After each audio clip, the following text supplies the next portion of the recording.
We are fighting to be on track on social spending, but we are also facing, as any country, we are facing the war in Ukraine, which had a huge impact on oil prices, and because of that we had to spend more on subsidy for oil products. And we also had some challenges on security sector with the war in the east of the country, which led to exceptional spending. The Democratic Republic of Congo faces a long list of challenges to its development, but the country's natural wealth has the potential to lift more of its people out of poverty and help the world make the transition to renewable energy. In today's program, a conversation between the DRC's Minister of Finance, Nicolas Kazadi, and Abebe Aemro Selassie, the director of the IMF African Department. Their conversation took place as part of the Governor Talks series hosted by the IMF during the IMF-World Bank Spring Meetings. From a climate and green energy perspective, of course, the DRC plays a pivotal influence on the future of life on Earth, really. The Congo Basin's rainforest, of course, is an extraordinary treasure of biodiversity, but importantly, an incredible carbon sink. Yes. I think I've been told that it absorbs more carbon than the entire African continent emits. Absolutely. So it's also, I understand, a vital driver of rainfall in the Sahel and, my neck of the woods, the Horn of Africa, I understand. So what it is that you are doing as a country to preserve the rainforest, to preserve the Congo Basin? Yes, in fact, it's important to know that we are representing like almost 10% of the total forest in the world, 60% of the African forest, and 2/3 of the Congo Basin forest. So, as you said, we are pivotal on that aspect. And also, we are able, with peatland, we are able to stock over 30 billion of tons of carbon, which is huge. And we are doing far better than Amazonia, 6 times better than Amazonia in carbon sequestration. In the same time, the third main forest, the one of Southeast Asia, is absorbing less than what it is producing in carbon. It means that we are number one. In that regard, we are the most important carbon sequestration forest in the world. And that gives us a responsibility. But the problem is that our climate challenges, yes, it's very important for the world, very important for the people, but it should not go beyond our development agenda. We want a sustainable development. And it is important for us to see that what we are bringing in the world in terms of climate challenges, fight for climate preservation, should go along with the development of the country. But as I mentioned, we are responsible, and what we are doing so far, we have on the normative side of the issue, we have a sustainable agriculture policy that has been adopted. We have a national energy policy that has also been adopted. Now we have recently worked on land and use of land planning policy. And we are also committed to promote low-impact mining sector. And we have some decisions that will be taken very shortly. And we also have a national forestry policy.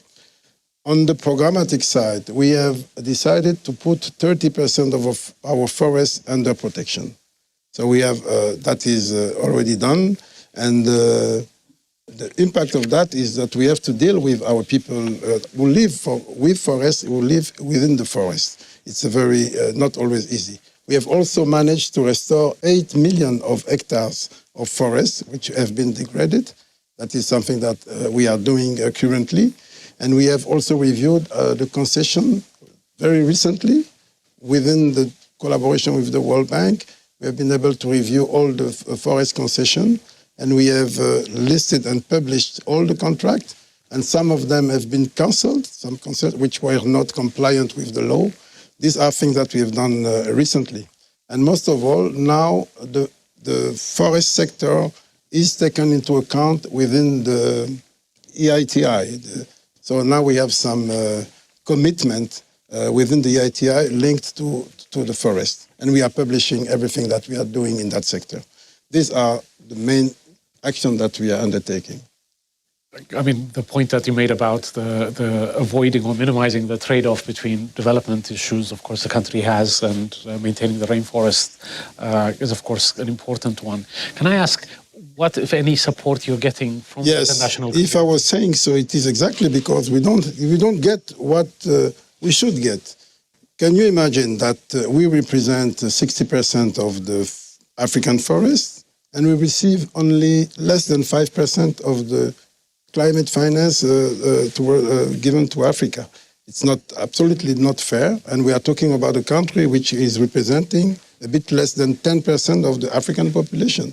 So it means that with a demography which is very dynamic, it means that if we don't do what we have to do to bring a good development to those people, a sustainable development to those people, we will miss our objective. If we miss those objectives on forests, we miss for everybody, not only for the country. But what, you know, this is an important issue. So why is it that you're not able to access more climate financing? Is it because you haven't put in place the structures to? I know it's not quite as easy to get the money, or is it more on the supply side that? On both sides, it is obvious that we have some issues, delivery capacity, which are weak, but also we were this morning discussing on the reform of the MDBs. We think that also we need to see how the development assistance is brought to countries. The minimum is to say that now it has to be reviewed, the way we are delivering aid. I remember when at the time of the MDGs, there was some silo, like what you call fonds verticaux, like on HIV and education and others. These are the only ones that brought some result, clear result on MDGs, three or four of them, but the general cooperation did not bring any result in Africa. So now we have to see how we are going to reform the way we deliver assistance, and it is clear that at the time we are talking about common public good, we need to see how to be more proactive and more volunteer to change the situation. Let me give you one example. On energy, the country which has the highest potential in energy production has the lowest access to energy compared to other countries in the continent. This is simply not acceptable. You will say, yes, but it is the responsibility of the country. We understand. But we are a developing country. We know that we have issues, but that's a shared responsibility, especially when it is linked to climate challenges. And we need to find new ways to deliver assistance, new ways to bring energy to people, and to go beyond our fragility, our weak capacity to find solutions. If we don't do that, maybe we will miss that as a country, but we will not be alone. Very pertinent point. Very pertinent point. Thank you for that, Minister. You know, beyond this incredible biodiversity I mentioned and being a carbon sink, helping keep global warming at bay as much as you can, the DRC, of course, is rich in transition minerals, as they're called.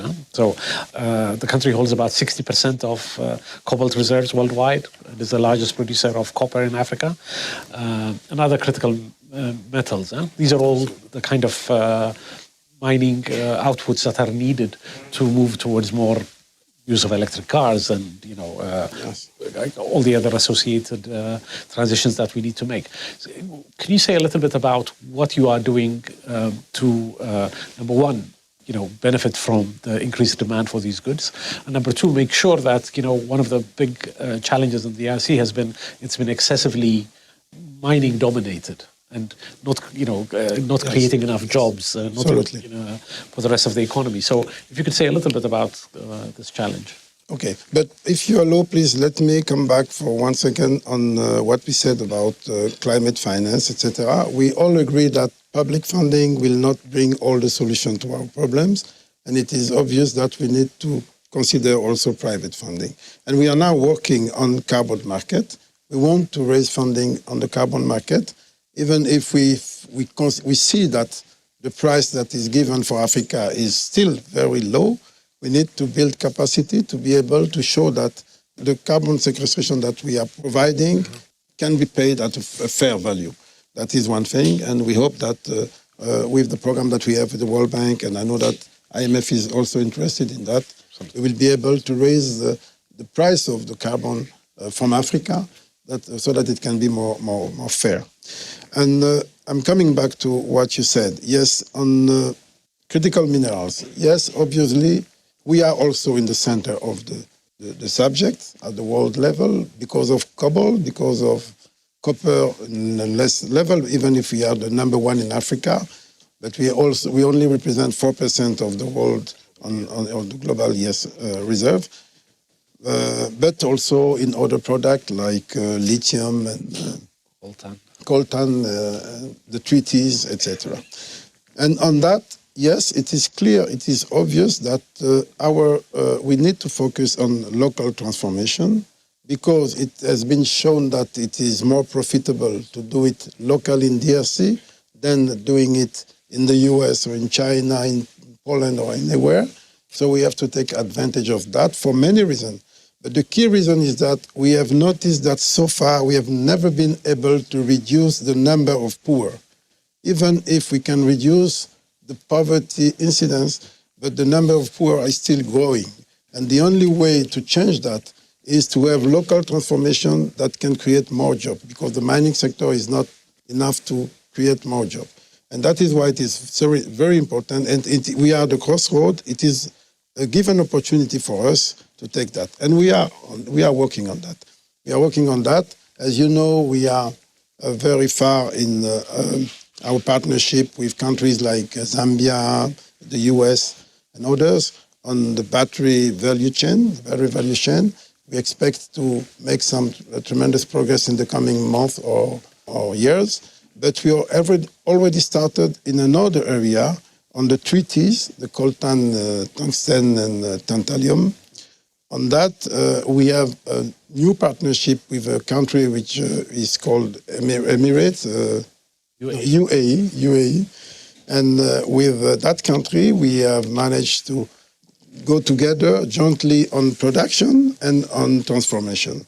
And now we have already signed some agreement that we will know because we are now publishing all our mining contract, that is clear. And we will transform some of them locally.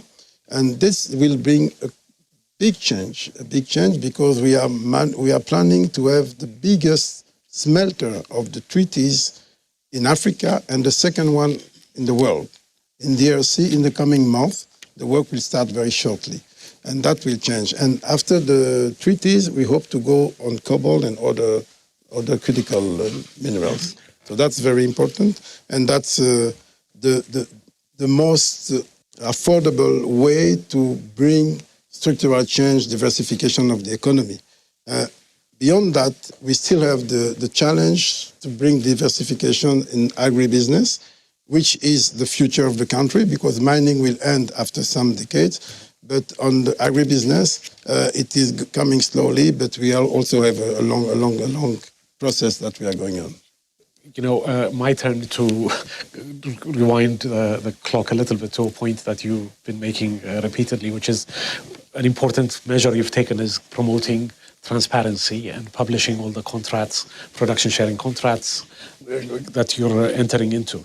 Can I ask, because this is a big challenge in many other countries in the region, as a Minister of Finance, you've of course seen the benefit, but before this, how did you convince politicians, how did you convince the companies that this is needed? And if you could say a little bit about what the political economy of doing this reform was.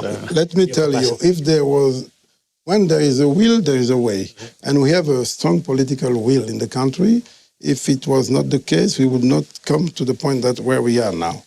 So it's not always easy, but we are fighting. And as you know, we have some issues with some companies, 2 or 3, but we are dealing with that and we are fixing them one after another to bring more transparency. There's no other option for the country.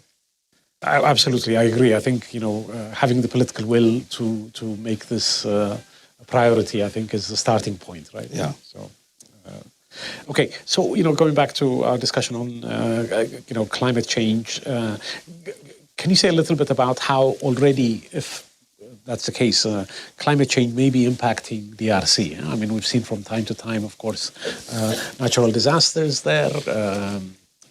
Can you say a little bit about how you're dealing with that? What kind of measures you're taking to in your budget and policy formulation to counter that? Yes. It's sure that we are bringing a lot on climate challenges to preserve the world from big climate change. And what is happening in Congolese forests can affect you in Ethiopia. Maybe if you decide to retire there one day, it is important for us to work today. That's sure. But at the same time, we are among the most affected countries by climate change, and that's another problem. And we are we have some programs. We were talking about how we use land, how housing, new program in housing, in land management, etc., because we have issues on agriculture. I mentioned that, but it is clear that we need more funding for that. In our estimation, we consider that the funding gap on climate issues is around 300 billion by 2030. That's our estimations. It means that there is a lot of things to do, but what we can bring is even more than that. I mentioned a carbon market. On carbon market, we can generate a lot of money. If we consider a price of $3 per ton, we will be around 450 million per year. If we consider $50 per ton, we will be around 7.5 billion a year. If we consider $120 per ton, we will be over 18 billion. It means that we have a lot to do, to bring. And that should not be an issue, but we just have to work as we are doing with our partners and make things change in the country and for the world. Thank you, Nicolas. Finally, DRC has expressed interest in getting support from the Resilience and Sustainability Trust of the IMF, the new facility that the IMF has to support countries facing adaptation and climate, mitigation challenges. As we enter into those discussions, what do you expect to be the main challenge? Is it identifying the reforms that are required, or is it more the capacity side that you're worried about and are working on? If you could say a little bit about that. No, on the capacity side, I think that what is important is to move on. No matter where you start from, the most important thing is just to continue to progress. And I think that we'll find a solution, whatever the level of capacity is when we start. But the most important challenge is exactly to find the good planning of what can be done within the program, within the 18 months, I think, of the program. That is at the center of the discussion that we started already with the fund. Nicolas Kazadi, Minister of Finance for the Democratic Republic of Congo, thank you so much for making time for us today. Really very, very insightful comments. Thank you. It's a pleasure and an honor. Thank you very much, Abebe.